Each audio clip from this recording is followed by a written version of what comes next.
जोशीमठ में आपदा के बाद अब नए शहर को बसाने को लेकर के तैयारियां भी शुरू कर दी गई। शहरी विकास विभाग और आवास विभाग द्वारा सरकार के साथ समन्वय करके जमीन पर निरीक्षण का काम शुरू कर दिया गया।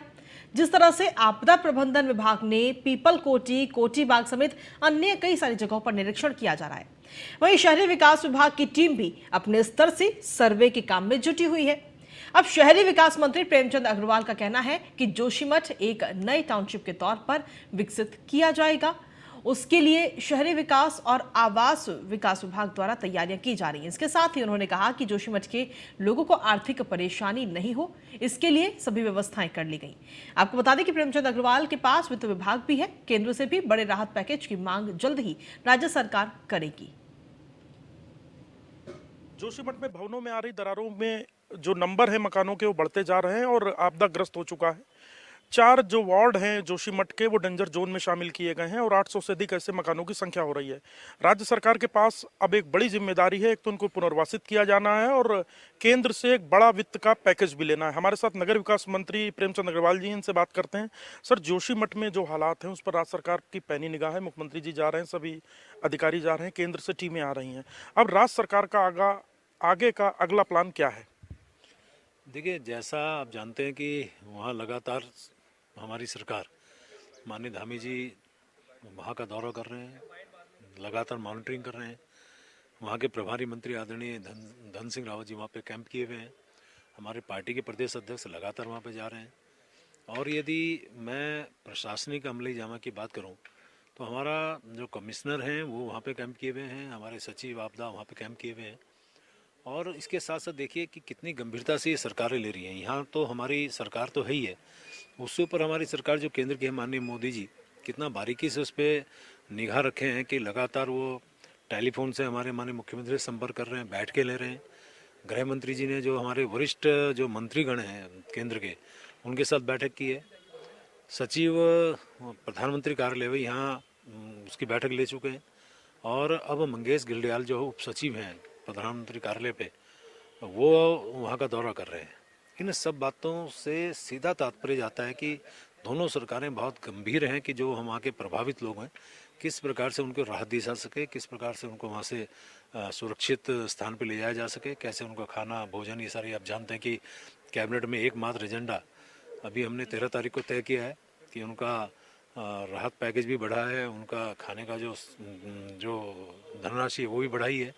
और जिस प्रकार से प्रभावित लोगों से संपर्क करने के बाद जो वो आपस में तय करेंगे या उनके विचार विमर्श के बाद जो तय होगा उस पर हम लोग कार्रवाई कर रहे हैं।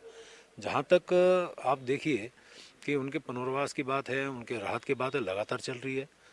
केंद्र सरकार की जहाँ तक बात है, हम लोगों ने तय किया कि चूँकि ये तो 13 तारीख की हमारी जो कैबिनेट थी उसमें भी तय हुआ था, और मैं भी आपको उस रूप में भी कहना चाह रहा हूँ कि हमने ये कहा कि जितने भी सर्वे रिपोर्ट्स हैं, जो जो हमारी प्रभावितों की समस्याएं हैं, सारी बातों को लेके एक वृहद रिपोर्ट हम लोग केंद्र में भेज रहे हैं। और वहाँ से हमें उम्मीद है कि केंद्र सरकार जिस प्रकार से बहुत बारीकी से इस पर निगाह रखे, तो एक बड़ा राहत पैकेज वहाँ से मिलने की संभावना है। उससे फिर और बड़ी राहत हमारे प्रभावितों को मिलेगी, हमारे जोशीमठ के लोगों को मिलेगी। सर, हम करीब 10 नई टाउनशिप बसाने जा रहे हैं। ऐसे में लोगों में एक शंका ये भी है कि पुराने बसे शहरों में दरारें आ रही हैं। जोशीमठ है, कर्णप्रयाग, इन स्थानों से इस प्रकार की खबर है। और एक और हम नई टाउनशिप में जा रहे हैं, तो क्या नई टाउनशिप में हमें बहुत बारीकियों का ख्याल रखना होगा? ड्रेनेज सिस्टम ठीक हो, मास्टर प्लान हो, प्लान सिटी बने, या कहीं उनका भी असर जोशीमठ जैसा ना हो पाए? नहीं, अभी हमने ये प्रारंभिक तौर पे ये सर्वे किए हैं। आप जानते हैं कि पहले ये 23 जगह पे टाउनशिप डेवलप करने का हमारा जो तय हुआ था, उसमें भी हमने शॉर्ट लिस्ट की है। और उसमें भी हमें 10 पे हम प्राथमिक तौर पे, यानी कि प्राथमिकता पे हम उसको ले रहे हैं। इन सारे सर्वे रिपोर्ट्स, सारी चीज़ों की बारीकी से जानकारी के बाद हम आगे बढ़ेंगे। ऐसा नहीं है कि एक ही दिन में वहाँ पे कोई टाउनशिप डेवलप हम कर रहे हैं। ये तो चूंकि माननीय मुख्यमंत्री जी का निर्देश था कि हम लोगों को नई टाउनशिप डेवलप करनी चाहिए।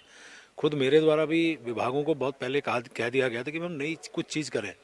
22 साल के अभी तक हमारे उत्तराखंड के अंदर इस प्रकार का कोई भी निर्णय सरकार, किसी भी सरकार के द्वारा नहीं लिया गया। एक नया हम पहल कर रहे हैं, लेकिन कोई ऐसी जल्दबाजी भी हम करने के मूड में नहीं है कि हम एक तरफ जहां इतनी बड़ी समस्या हमारे सामने है, और एक अलार्मिंग भी कह सकते हैं कि यह हमारे सामने अलार्मिंग भी है कि वहाँ के बाद हमें और भी सतर्क होना पड़ेगा।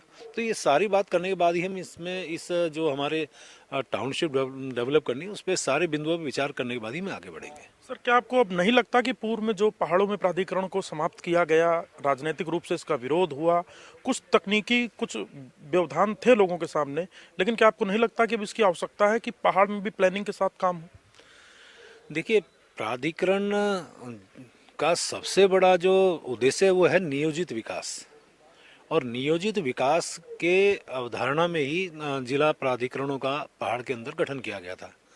अब जिन लोगों ने विरोध किया शायद उनको भी समझ में आ रहा होगा, और आज आवश्यकता है इन चीज़ों की कि खाली प्राधिकरण की बात हम ना करें, हम नियोजित विकास की बात करें। हमें जो भी काम करना है पहाड़ के लिए विशेषकर, देखिए पहाड़ में आप ये मान के मत चलिए कि खाली हमारे स्थानीय लोगों के लिए ये समस्या है।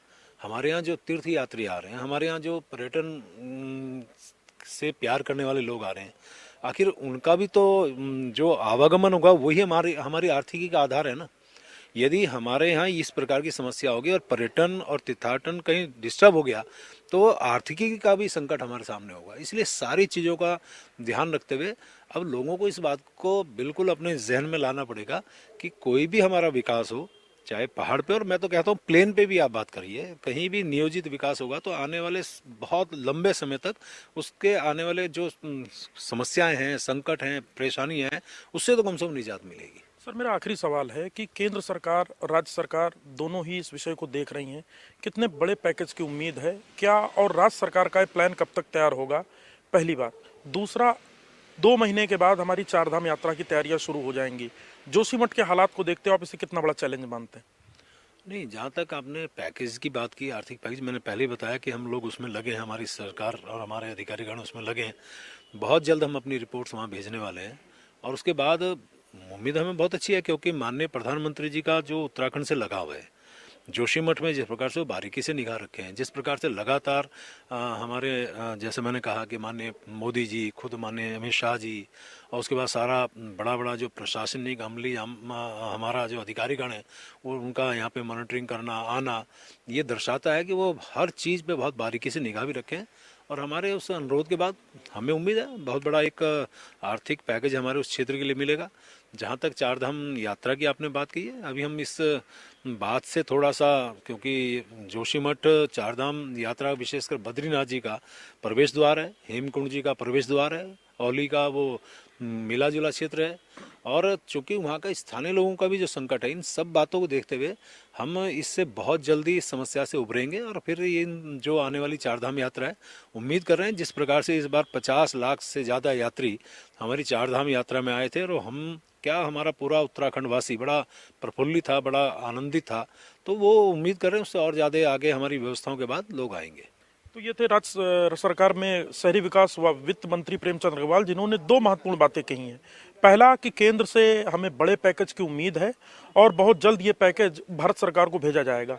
दूसरा, चारधाम यात्रा को लेकर एक चुनौती जैसी स्थिति जरूर है, क्योंकि जोशीमठ चारधाम यात्रा के प्रमुख पड़ाव बद्रीनाथ जी का प्रवेश द्वार भी है। कैमरा सहयोगी संदीप के साथ सुदीप, जैन न्यूज़ 1 इंडिया, देहरादून।